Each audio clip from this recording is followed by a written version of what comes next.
J'ai été élu essentiellement parce que j'étais un candidat Macron. Les Français ont voulu donner une majorité au président. Je me suis donc retrouvé membre d'un groupe majoritaire à l'Assemblée, a priori favorable au gouvernement, nommé pour appliquer le programme présidentiel.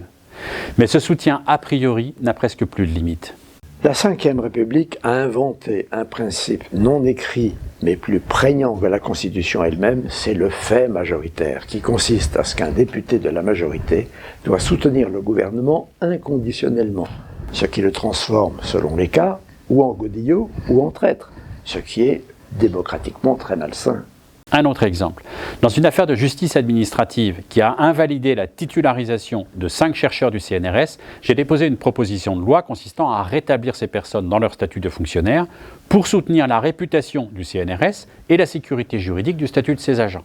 Ma proposition de loi a été signée par près de 100 députés issus de tous les groupes parlementaires. On pourrait penser qu'une initiative parlementaire approuvée par un 5e de la représentation nationale, ou presque, s'impose au gouvernement. Eh bien non.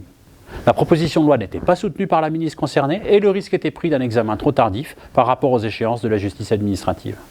C'est là où le système révèle toute sa déconnexion. L'initiative parlementaire est réduite à peau de chagrin, le quinquennat et l'inversion du calendrier électoral ont placé les députés dans une dépendance totale à l'élection présidentielle, l'équilibre des pouvoirs est ainsi rompu. En fait, on n'ose pas. Tout simplement parce que si nous entamons un rapport de force, nous passons pour des frondeurs. Du coup, nous passons pour des godillots. Depuis que nous sommes investis pour être élus dans le sillage du président de la République, nous n'avons presque plus d'espace entre les deux.